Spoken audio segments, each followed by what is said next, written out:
할렐루야! 날마다 새롭게 하시는 하나님을 찬양합니다. 오늘도 우리 주 예수님과 동행하는 삶, 우리 주 성령으로 충만한 하루 되시길 예수 그리스도의 이름으로 축원드립니다. 5월 17일 월요일 아침 예배 성삼위 하나님께 올려드립니다. 우리 다 함께 사도신경으로 신앙을 고백하며 이 아침을 시작하기 원합니다. 전능하사 천지를 만드신 하나님 아버지를 내가 믿사오며 그 외아들 우리 주 예수 그리스도를 믿사오니 이는 성령으로 잉태하사 동정녀 마리아에게 나시고 본디오 빌라도에게 고난을 받으사 십자가에 못 박혀 죽으시고 장사한 지 사흘 만에 죽은 자 가운데서 다시 살아나시며 하늘에 오르사 전능하신 하나님 우편에 앉아 계시다가 저리로서 산 자와 죽은 자를 심판하러 오시리라. 성령을 믿사오며 거룩한 공예와 성도가 서로 교통하는 것과 죄를 사하여 주신 것과 몸이 다시 사는 것과 영원히 사는 것을 믿사옵나이다. 아멘. 오늘 하나님의 말씀은 역대하 22장 1절부터 12절까지입니다. 역대하 22장 1절부터 12절까지입니다.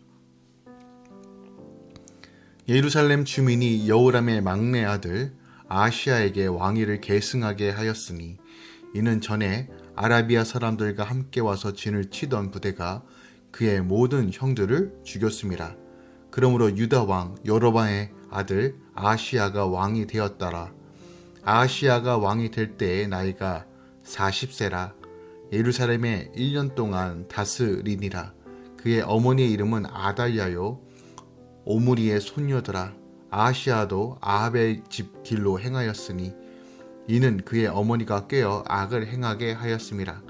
그의 아버지가 죽은 후에 그가 패망하게 하는 아합의 집의 가르침을 따라 여호와 보시기에 아합의 집같이 악을 행하였더라. 아하시야가 아합의 집의 가르침을 따라 이스라엘의 왕 아합의 아들 요람과 함께 길르앗 라못으로 가서 아람 왕 하사엘과 더불어 싸우더니 아랍 사람들이 요람을 상하게 한지라. 요람이 아랍 왕 하사엘과 싸울 때 라마에서 맞아 상한 것을 치료하려 하여 이스라엘로 돌아왔더라. 아합의 아들 요람이 병이 있으므로 유다 왕 여호람의 아들 아샤랴가 이스라엘에 내려가서 방문하였더라. 아하시야가 요람에게 감으로 해를 입었으니 이는 하나님께서 말미암은 것이라. 아하시야가 갔다가 요람과 함께 나가서 님시의 아들 예후를 맞았으니 그는 여호와께서 기름을 부으시고 아합의 집을 멸하게 하신 자이더라. 예후로 하여금 아합의 집을 심판하게 하실 때에 유다 방백들과 아하시야의 형제들의 아들들 곧 아하시야를 섬기는 자들을 만나서 죽였고 아하시야는 사마리아에 숨었더니 예후가 찾음에 무리가 그를 예후에게로 잡아가서 죽이고 이르기를 그는 전심으로 여호와를 구하던 여호사밧의 아들이라 하고 장사하였더라.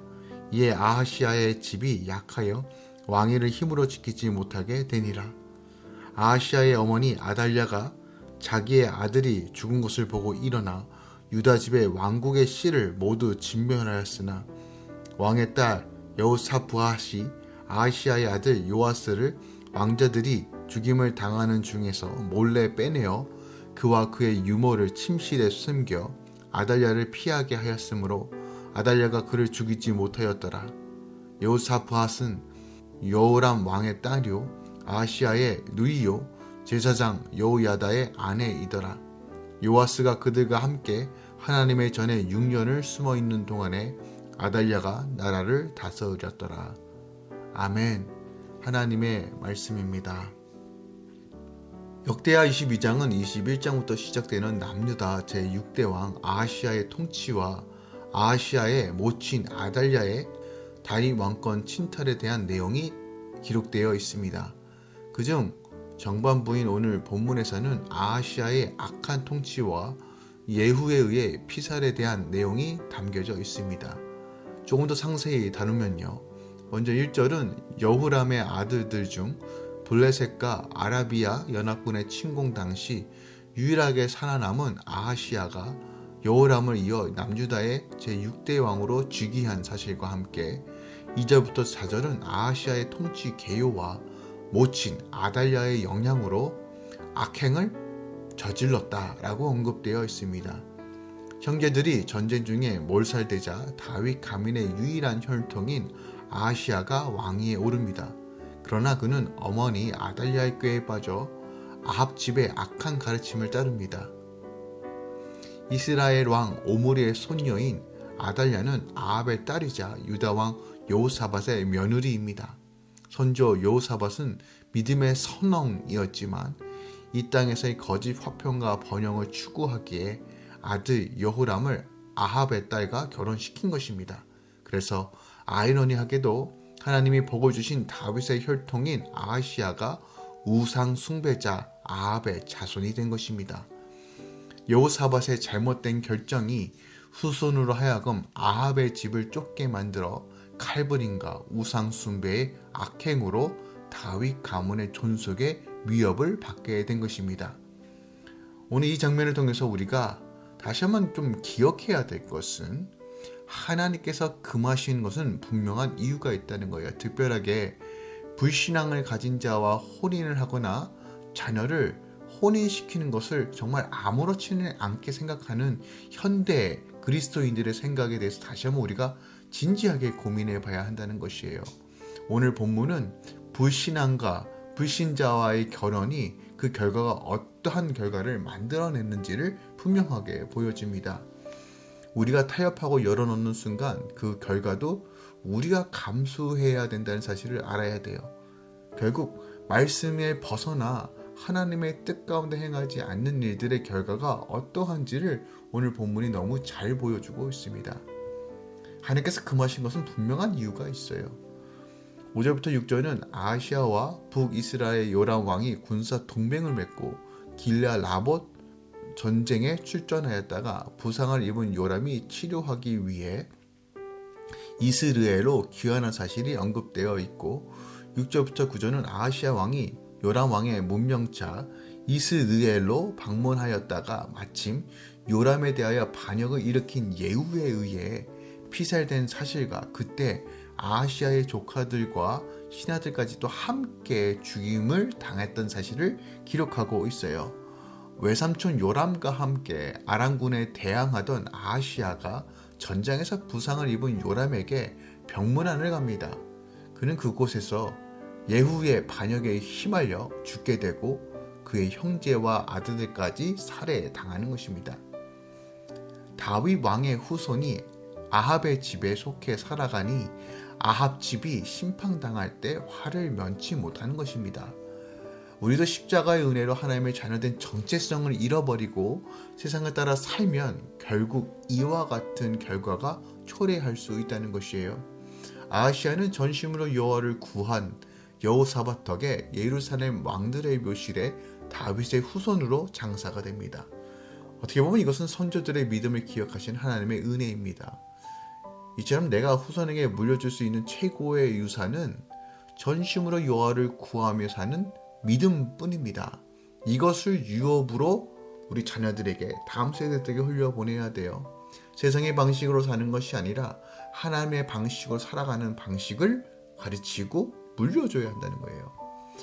또한 이 사건을 통해서 우리가 기억하고 생각할 것이 있는데요.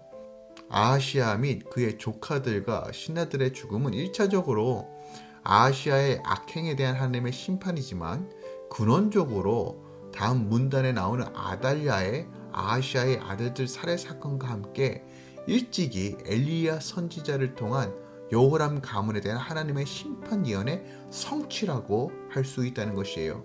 9절에 보면 아하시아의 집이 약하여 왕위를 힘으로 지키지 못하게 되니라 라고 언급되어 있는데 이는 아달랴의 다윗 왕권 찬탈을 시사하는 것과 동시에 하나님의 예언이 완전히 성취되었다는 것을 강조하고 보여주고 있는 대목이에요. 그러니까 역대기 기자는 하나님의 말씀과 하나님의 주권 아래 있지 않으면 그들이 얼마나 고달프고 황폐한 삶을 살 수밖에 없는지를 너무 분명하게 우리에게 가르쳐주고 있습니다. 10절부터 12절은 여호람의 아내이자 아하시아의 모후로서 북이스라엘 아합의 딸이었던 아달랴가 아하시아의 예후에 의해 죽음을 당한 후 왕권의 공백이 생긴 틈을 이용해 자신의 손자들이자 아하시아의 아들들로서 왕위 계승권이 있는 왕자들을 모조리 다 죽여버립니다. 다윗 왕권을 찬탈한 사실, 왕자들을 살육하고 자신이 왕권을 차지합니다. 스스로 정권을 장악하고자 손자들까지 죽이며 유다의 남은 다윗의 씨를 진멸한 것이에요. 그러니까 여호람의 불신 결혼의 결과로 다윗 왕조가 진멸 위기에 놓인 것이에요.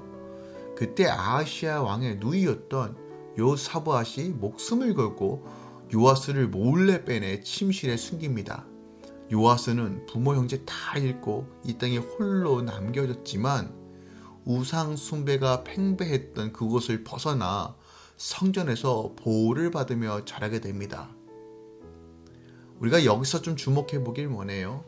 이렇게 회파되고 망한 환경이라도 하나님은 약속의 말씀을 믿는 한 사람을 통해 믿음의 계보를 이어가십니다. 즉 깨어있는 한 사람과 믿음의 공동체가 세상에 휩쓸려 꺼져가는 등불과도 같은 우리의 믿음, 나의 믿음을 지켜주고 이끌어간다는 사실을 기억해야 돼요. 그래서 건강한 공동체에서 함께 기도하며 주를 바라보는 삶이 그만큼 매우 중요합니다.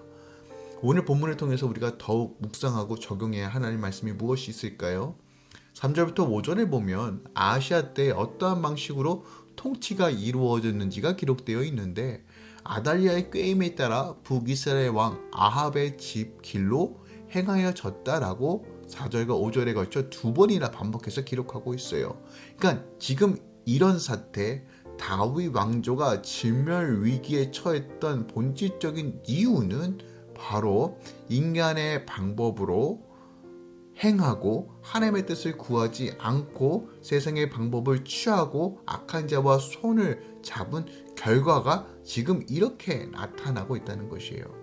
특별하게 3절에 길로 행하였다는 것은 의논하다, 교훈하다는 의미로서 당시 아하시아는 주로 아합의 자손 아달랴나 북이스라엘 왕 요람들과 같은 자들과 같이 상의하고 조언을 구했다는 것이에요. 그러니까 하나님께 구하는 것이 아니라 북이스라엘 악을 행하고 우상 숭배로 가득 차 있는 그곳에 마음을 두고 의논과 회의를 거쳐서 그들의 생각을 가지고 통치를 했다는 거예요.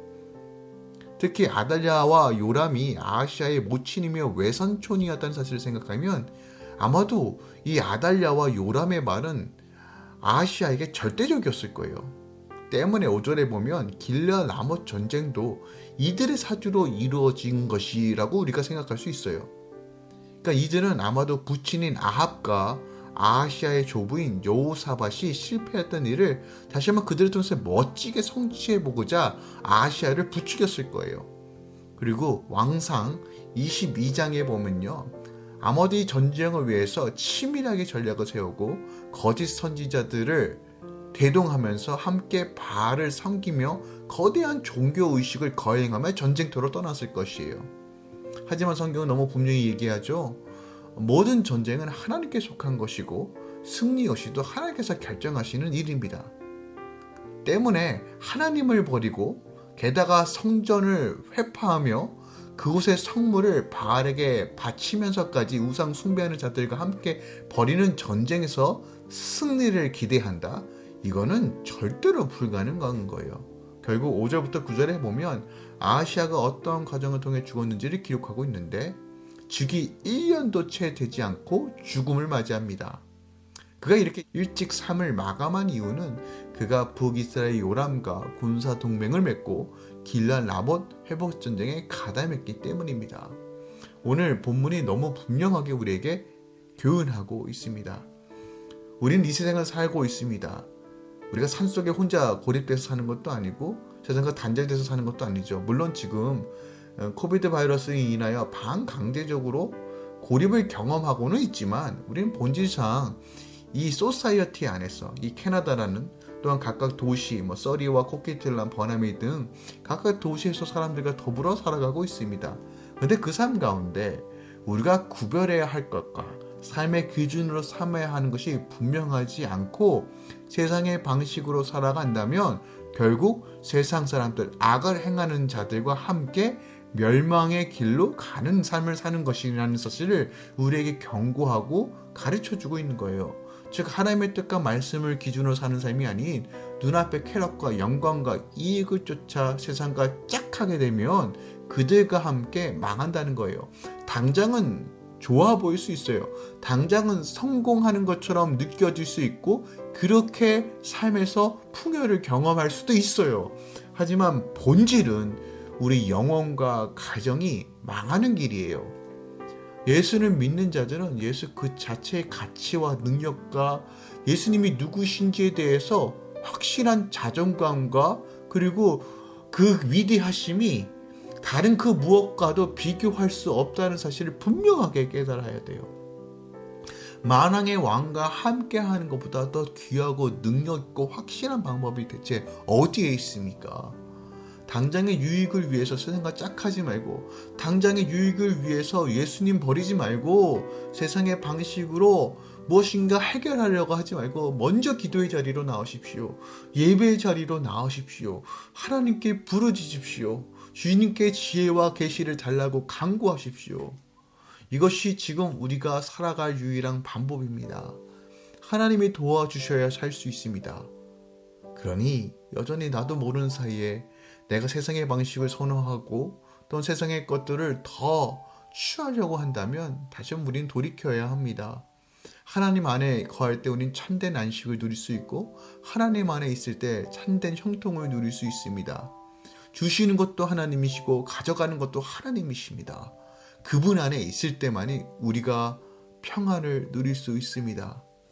먼저 하나님의 뜻을 구하고 말씀 안에 거하며 거룩한 공동체 안에 서로 중보하며 하나님의 뜻 가운데 거하는 삶을 선택하십시오. 이것이 가장 복된 형통의 길입니다. 기도하겠습니다. 사랑하는 주님, 이 마지막 때를 살아가면서 주님 참 많은 미혹과 유혹들이 있습니다. 세상의 방식들, 잘 나가는 방식들, 옳은 길, 지른 길이라고 말하는 방식이 아닌 묵묵하게 예수께서 걸어가신 그 길, 하나님께서 말씀해 주시는 그 길, 성령께서 인도하시는 그 길에 순종하고 나아가겠습니다. 쉽지 않은 길입니다. 때로는 사람들의 눈총도 받을 수 있고 사람들에게 인정을 받지 않은 길일 수도 있습니다. 협착하고 좁은 길이지만 세상과 짝을 이루는 것이 아니라 하나님 말씀에 순종하고 성령 안에서만 걸어가길 원합니다. 멸망의 길이 아닌 생명과 소망의 길로만 가길 원합니다. 우리의 눈을 열어주시고 우리 마음과 생각 가운데 분별할 수 있는 지혜를 허락해 주시고 특별하게 함께 아침 말씀을 나누는 모든 할렐루야 공동체와 또 함께 기도하는 주의 자녀들을 긍휼히 여기소서. 하나님 하늘의 지혜로 세상을 이기는 방법을 가르쳐 주시옵소서. 세상과 짝하는 것이 아니라 오직 주 여호와 한 분만으로 만족할 수 있는 은혜와 믿음을 허락하여 주시옵소서. 주의 자녀들을 축복하고 오늘 하루도 복되고 선하게 인도하여 주실 주님을 바라봅니다. 이제는 우리 주 예수 그리스도의 은혜와 우리 하나님 아버지의 놀라우신 사랑과 성령님의 내주셨던 충만 역사하심이 오늘도 세상과 짝을 이루고 사는 것이 아닌 말씀에 순종하고 성령의 음성을 따라 예수 십자가만 바라보며 나가는 모든 성도들의 삶 가운데 이제부터 영원까지 함께 있을지어다. 아멘.